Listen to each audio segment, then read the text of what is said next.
Lutter contre l'épandage aérien afin de préserver l'avenir sanitaire et agricole de la Guadeloupe. Voici le cheval de bataille de Basse-Terre Environnement dont les membres ont pris leur quartier devant les locaux de la préfecture ce matin à l'occasion d'un pique-nique d'information sur la banane.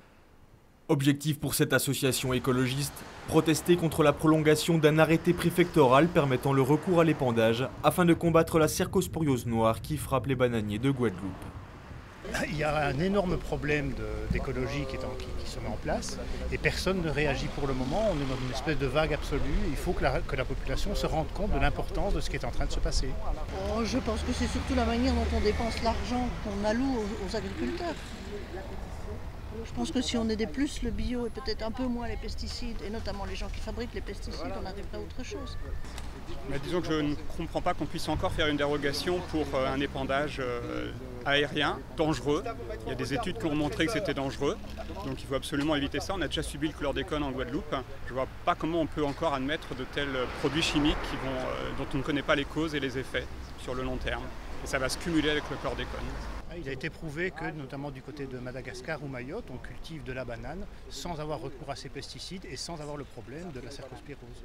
Décrié par l'association, ce recours aux pesticides fait actuellement l'objet d'une pétition à l'initiative de ses membres qui militent pour une concertation avec les scientifiques et pour la mise en place d'un moratoire qui suspendrait l'épandage aérien du TILT 250 EC.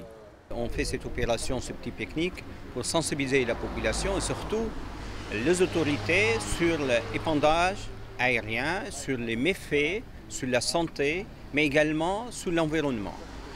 On sait parfaitement qu'il y a l'autorisation, cette dérogation qui est passée en catimini, en silence. On invite donc la population à venir contester cette consultation publique qui est passée en toute discrétion et donner leur avis et demander un peu davantage de transparence vis-à-vis de produits antifongiques avec les paraffines qui polluent un peu notre sol et les eaux de notre département. Pourtant interdit en France depuis près de 2 ans suite au Grenelle de l'environnement, le recours à l'épandage aérien constitue une véritable bombe à retardement que les associations écologistes entendent rapidement désamorcer.